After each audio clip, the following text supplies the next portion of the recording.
Hello, and welcome back to our channel. Today, we read Journeying Back to the 13th Century to uncover the story of a true giant of the Islamic Golden Age, Nasir al-Tusi. He was a mathematician, an astronomer, a philosopher, and a visionary whose ideas helped shape the world we live in today. From the turbulent times of the Mongol invasions to building one of the most advanced scientific observatories in history, al-Tusi's life is a testament to the enduring power of knowledge. So who was this incredible figure, and how did his work lay the groundwork for modern science? Let's find out. Nasir al-Tusi. Born Muhammad ibn al-Hasan al-Tusi in 1201 in the Persian city of Tusi, was a prodigy from a young age. Immersed in the rich intellectual traditions of his time, he quickly mastered a vast range of subjects, from mathematics and astronomy to logic and philosophy. His early life, however, was thrown into chaos by one of the most destructive events in history, the Mongol invasion. As armies swept across Central Asia, centers of learning were destroyed and scholars were scattered. Yet it was in this very period of turmoil that al-Tusi's unique destiny began to unfold. He found himself in the service of local Ismaili rulers, continuing his studies in seclusion within their mountain fortresses. But when the Mongols, led by Hulagu Khan, grandson of Genghis Khan, conquered these strongholds, al-Tusi's life took another dramatic turn. Instead of being cast aside, his immense knowledge and wisdom were recognized by Hulagu himself. Al-Tusi became a key advisor to the Mongol ruler, but his focus was not on political power or military conquest. Instead, he saw a once-in-a-lifetime opportunity. He convinced Hulagu Khan to become a patron of science, arguing that understanding the heavens was essential for a great empire. This bold move would change the course of scientific history. With Hulag's backing, al-Tusi embarked on his most ambitious project, the construction of the Maragha Observatory in what is now modern-day Iran. This wasn't just a building with a few telescopes. It was the most advanced scientific institution of its time, a medieval equivalent of NASA. Completed in 1259, the observatory featured a massive library with an estimated 400,000 books rescued from cities sacked by the Mongols, including Baghdad. It was staffed by a team of the brightest minds from across the Islamic world, and even from as far as China. They collaborated on a scale never seen before, making Maragha a true international hub for scientific research. The instruments at Maragha were groundbreaking. Al-Tusi and his team designed and built enormous, highly precise tools for observing the stars and planets. There was the mural quadrant, a massive device built into a wall to measure the altitude of celestial bodies with incredible accuracy. They also had armillary spheres and other complex instruments that allowed them to map the sky with unparalleled precision. At Maragha, science wasn't just a theoretical pursuit. It was a hands-on data-driven enterprise. For over 50 years, the scholars at Maragha meticulously recorded astronomical observations, creating vast tables of planetary movements known as the Zij-il-Khani. These tables were so accurate, they remained the standard for centuries, used for everything from predicting eclipses to creating more precise calendars. But let's dive into one of al-Tusi's most brilliant contributions to mathematics. Before him, trigonometry was largely seen as a practical tool for astronomy, a set of rules you use to calculate positions in the sky. Al-Tusi changed that completely.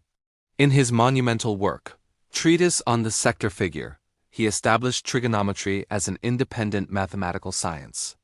He systematically laid out the fundamental principles of spherical and plane trigonometry, defining the 6 trigonometric functions we use today: sine, cosine, tangent, and their reciprocals. He proved key theorems, like the law of sines for spherical triangles, which is absolutely essential for navigating on a curved surface like the Earth. Think about modern GPS, aviation, and space travel. They all rely on the principles of spherical trigonometry that al-Tusi formalized over 750 years ago.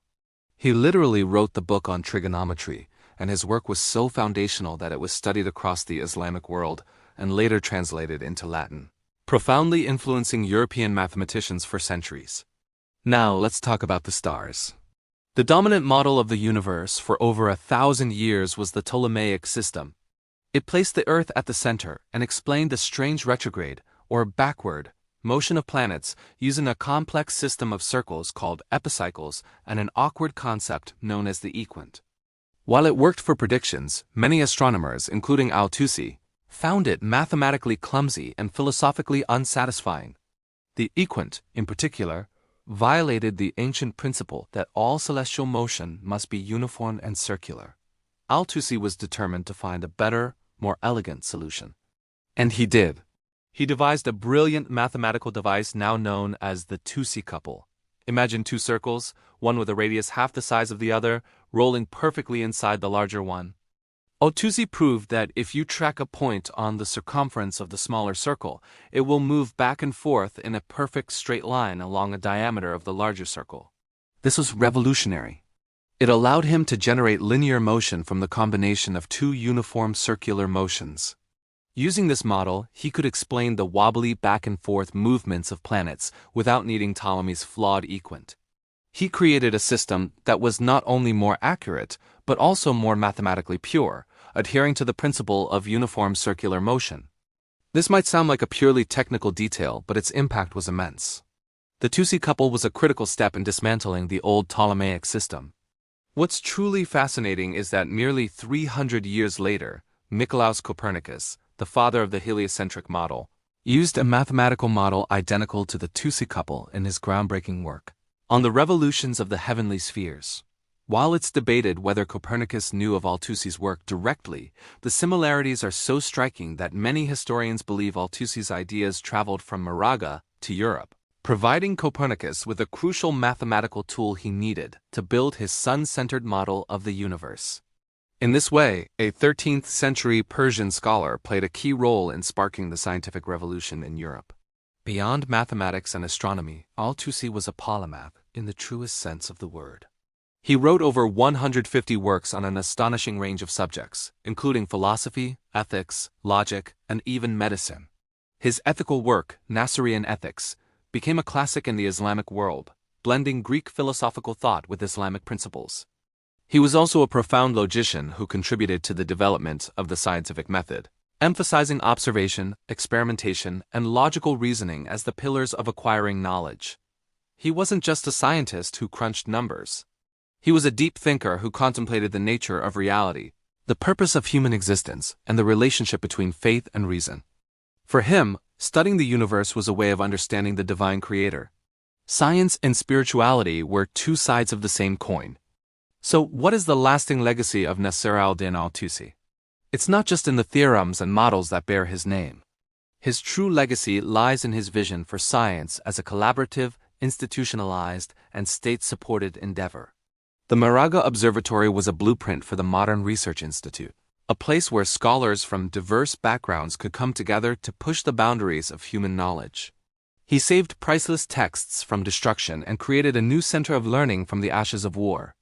His mathematical innovations in trigonometry are still fundamental to fields like engineering, navigation, and astronomy. His astronomical models provided a critical stepping stone toward our modern understanding of the cosmos. He trained a new generation of brilliant scientists, whose work continued to flourish long after his passing in 1274. Nasir-al-Din al-Tusi was more than just a scholar. He was a bridge between cultures and eras. He preserved and advanced the knowledge of the ancient Greeks, synthesized it with Islamic intellectual traditions, and produced new ideas that would eventually flow into Renaissance Europe, helping to ignite a new age of discovery. His life reminds us that even in the darkest of times, the pursuit of knowledge can not only survive but thrive, lighting the way for future generations. Thank you so much for joining us on this journey into the past. I hope you found the story of Nasir-al-Din al-Tusi as inspiring as I do. If you enjoyed this video, please give it a thumbs up and don't forget to subscribe. Freedom mind and hit that notification bell so you won't miss our next exploration into the history of science. Let us know in the comments below which historical figure you'd like us to cover next. Until then, stay curious.